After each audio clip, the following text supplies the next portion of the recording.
The biggest scientific delusion of all is that science already knows the answers. Details still need working out, but in principle, the fundamental questions are settled. 64,000 is the median number of words per book. Average person reads about 200 words per minute. Simple math will tell us that is one book in 320 minutes. To accomplish this in 7 days, numbers say you would have to read for 45 minutes a day.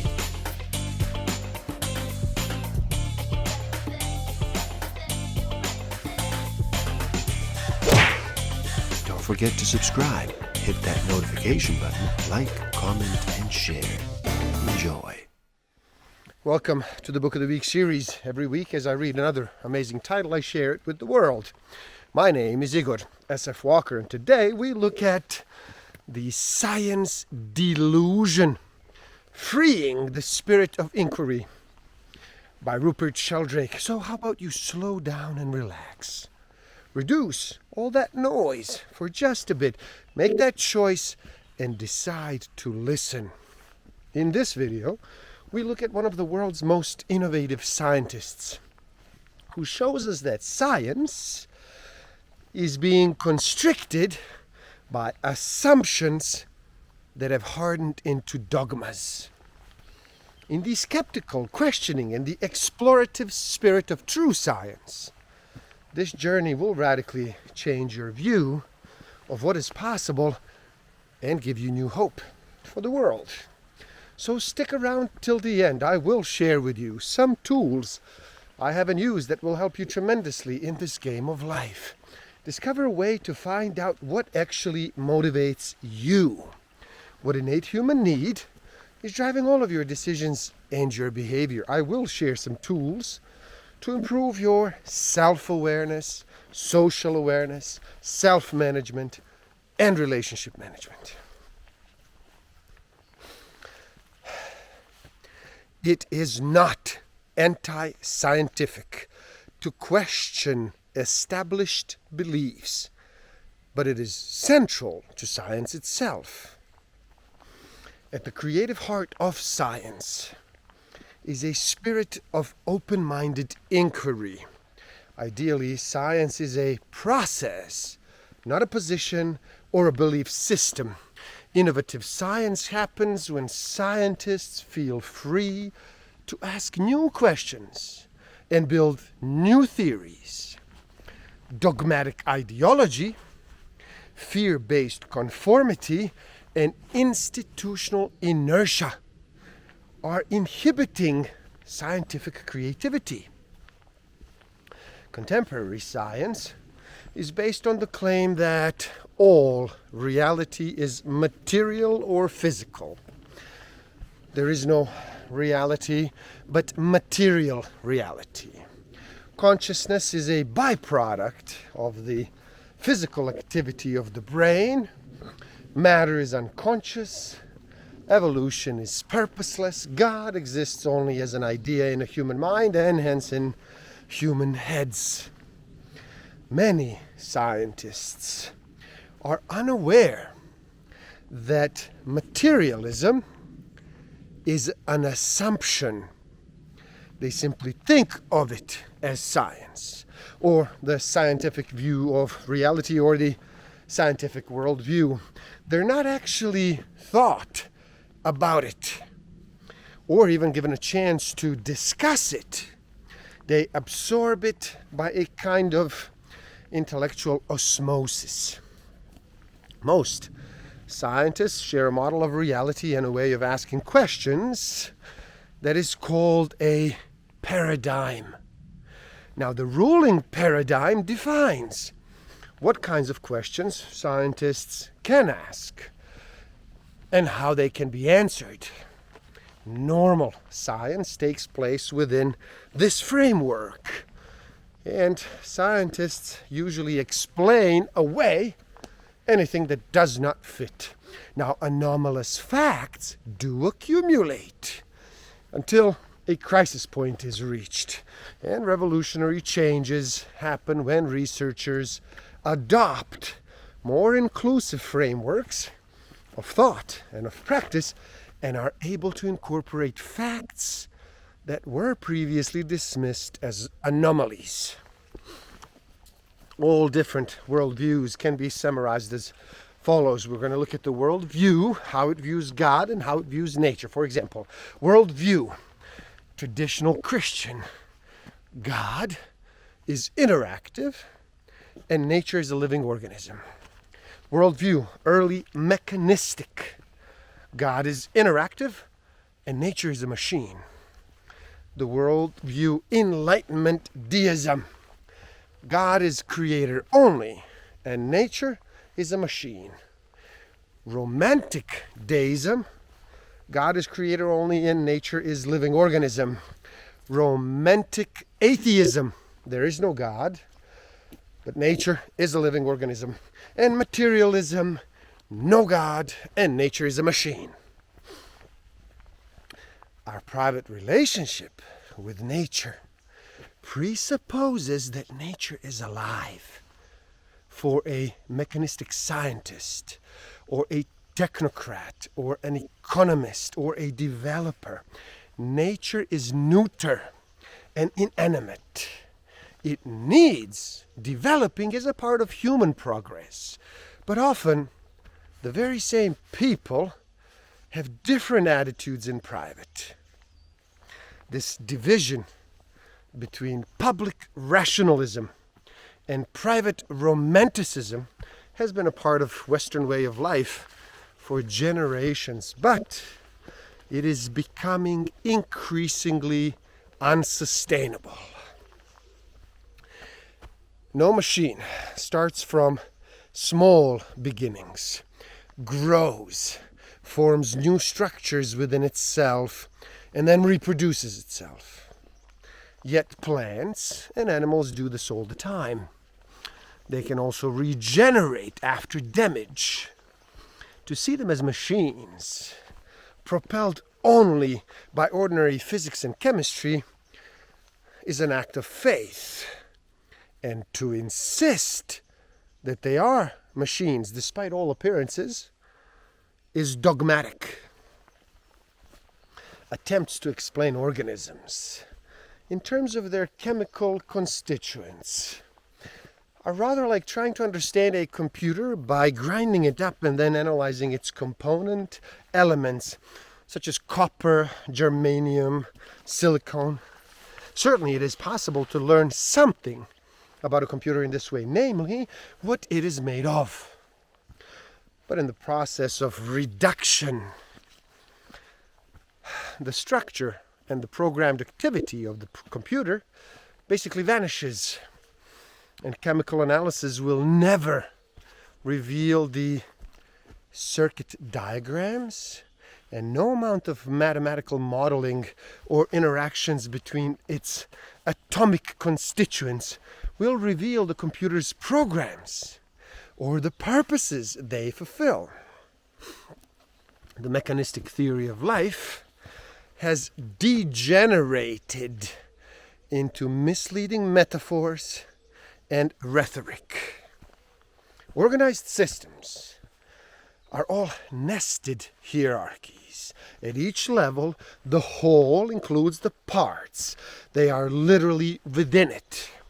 And at each level, the whole is more than the sum of the parts, with properties that cannot be predicted from the study of parts in isolation. For example, the structure and meaning of a sentence on a piece of paper could not be worked out by a chemical analysis of the paper and the ink, or deduced from the quantities of letters that make it up. 12 A's, 2 B's, 6 C's, 6 D's, and so on. Knowing the number of constituent parts is not enough. The structure of the whole depends on the way they are combined together in words and the relationships between the words. the machine metaphor has long outlived its usefulness. And it actually holds back scientific thinking in physics, in biology, and in medicine. Our growing, evolving universe is much more like an organism. And so is the earth. And so are the oak trees, and so are the dogs, and so are you. Can you really think of yourself as a genetically programmed machine in a mechanical universe? Probably not. Instead of dismissing our own observations and our own insights to conform to mechanistic dogma, we can pay attention to them and then try to learn from them. As Terence McKenna expressed it, what orthodoxy teaches about time is that the universe sprang from utter nothingness in a single moment. Now it's almost as if science said, give me one free miracle, and from there the entire thing will proceed with a seamless causal explanation. Now the one free miracle was the sudden appearance of all the matter and all the energy in the universe with all the laws that govern it. Scientific dogmas create taboos, and the result that entire areas of research and inquiry are actually excluded from mainstream science and from regular sources of funding. The result is fringe science kept beyond the pale of orthodoxy by automatic skepticism. Scientists, like most other people, accept evidence that agrees with their beliefs much more readily than evidence that contradicts them. This is one reason why established orthodoxies in science remain established.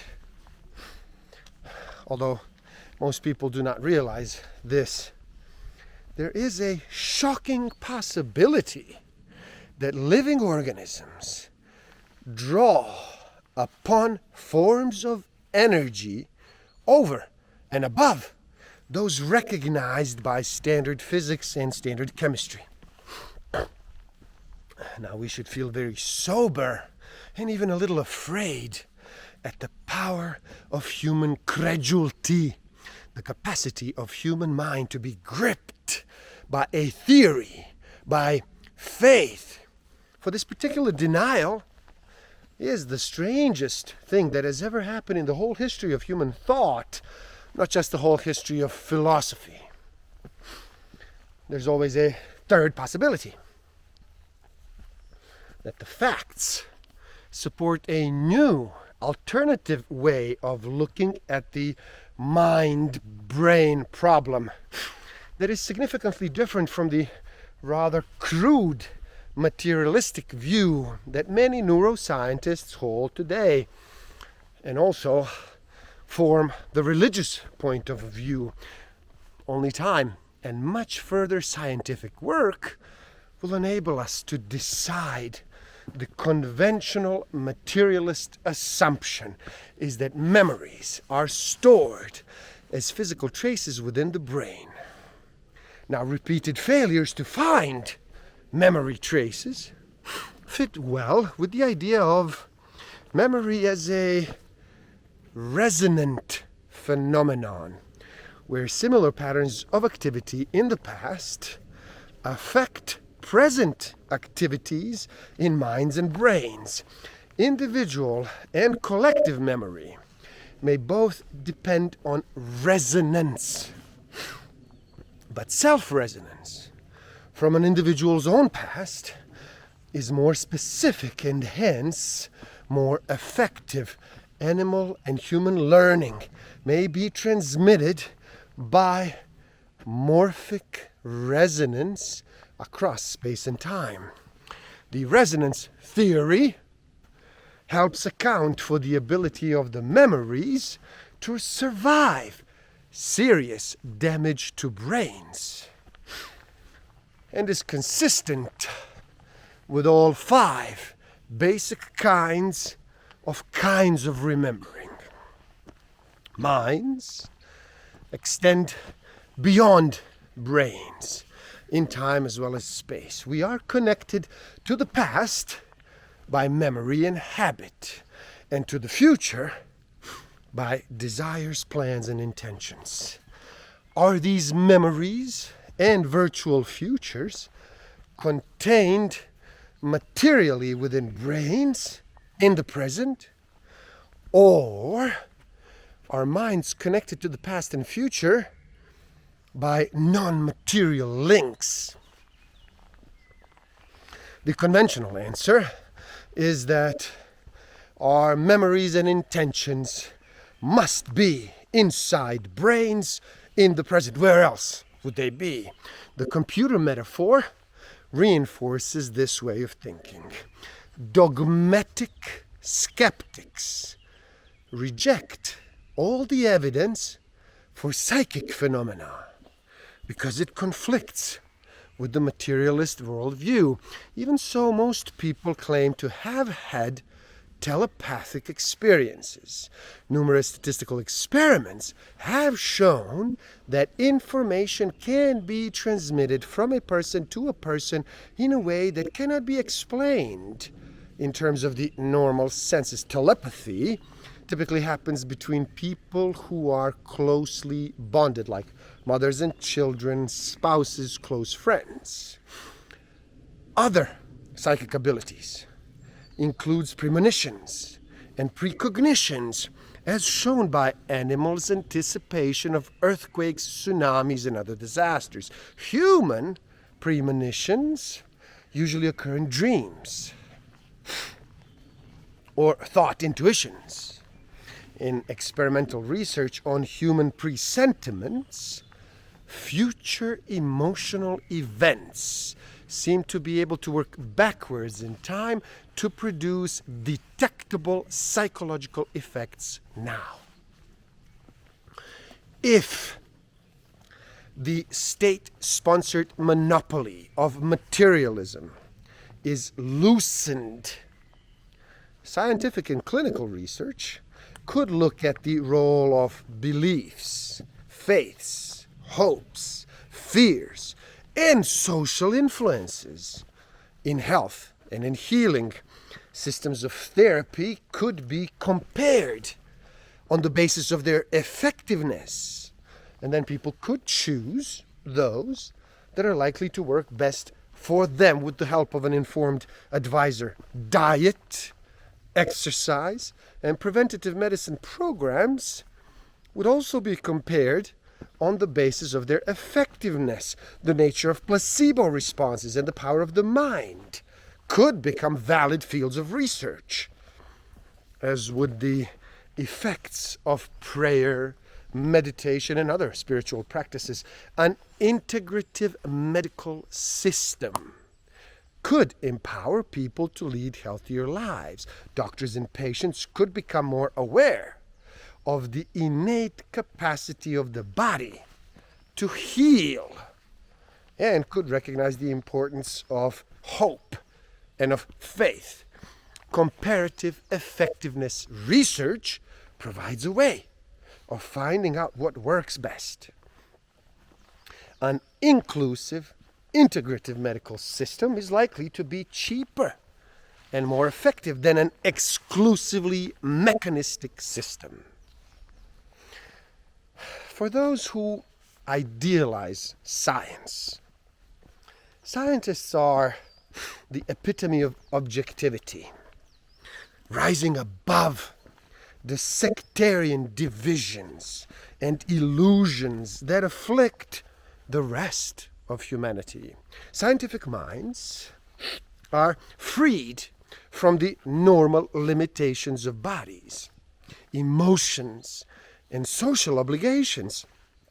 and can travel beyond the earthbound realm of the senses to see all nature as if somehow from outside, stripped of subjective qualities. Scientists constitute a priesthood superior to the priesthood of religions, which maintain their prestige and their power by playing on human ignorance and fear. Most scientists are unconscious of the myths, allegories, and assumptions that actually shape their social roles.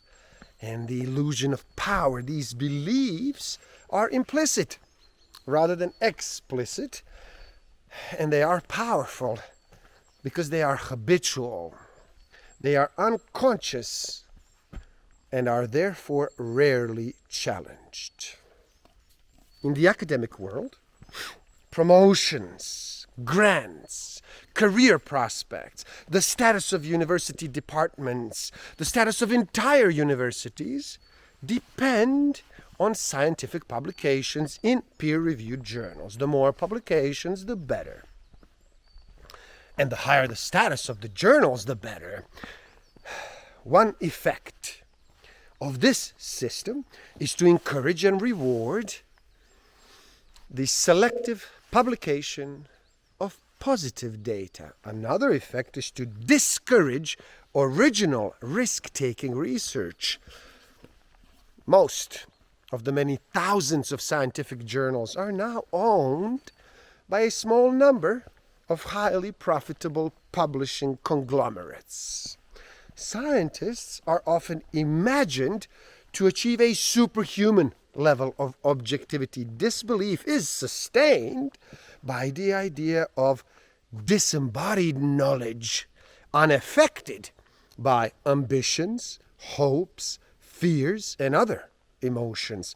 Scientists are, of course, people, and they're subject to the limitations of personality, politics, peer group pressures, fashion, and the need for funding. Within medicine, psychology, and parapsychology, more researchers actually recognize that their expectations can bias their results, which is why they often use blind or double-blind methodologies. And in the so-called hard sciences, most researchers assume that blind methods are unnecessary. Many journals are now owned by international corporations whose primary motive is profit, of course.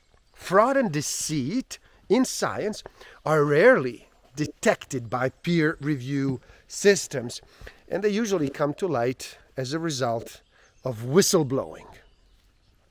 The separation of facts and values is usually impossible in practice, and many scientists exaggerate the value of their research in order to get it funded. Although the objectivity of science is a noble idea, there's more hope of achieving it by recognizing the humanity of scientists and their limitations than by pretending that science has a unique access to truth. The sciences are entering a new phase. The materialist ideology that has ruled them since the 19th century is actually out of date. All 10 of its essential doctrines have been superseded. The authoritarian structure of the sciences, the illusions of the objectivity, and the fantasies of omniscience have all outlived their usefulness. The delusion that science has already answered the fundamental questions chokes off the spirit of inquiry. The illusion that scientists are superior to the rest of humanity means that they have little to learn from anyone else yet they need other people's financial support, but they do not need to listen to anyone less scientifically educated than themselves. In return for their privileged position, scientists will deliver knowledge and power over nature, transforming humanity and Earth. The materialist agenda was once liberating, but is now actually depressing. The realization that the sciences do not know the fundamental answers leads to humility rather than arrogance, and openness rather than dogmatism. Much remains to be discovered and rediscovered, including wisdom. And there you have it, the science delusion, freeing the spirit of inquiry.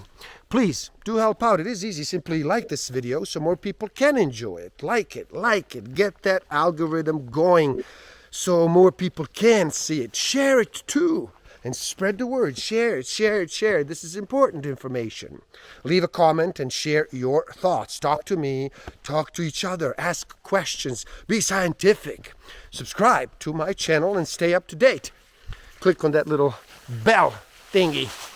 And the link to this book is in the description below. So buy it. Read. Never stop learning, especially learning about yourself and nature. So gift yourself by taking the free human needs test on my website and find out what actually motivates you, what innate human need is driving all of your decisions and your behavior. And if you feel you are ready to improve your self-awareness, social awareness, self-management, and relationship management even further, then do check out my Master of Life Awareness program. The links are in the description below. Thank you. Love and respect.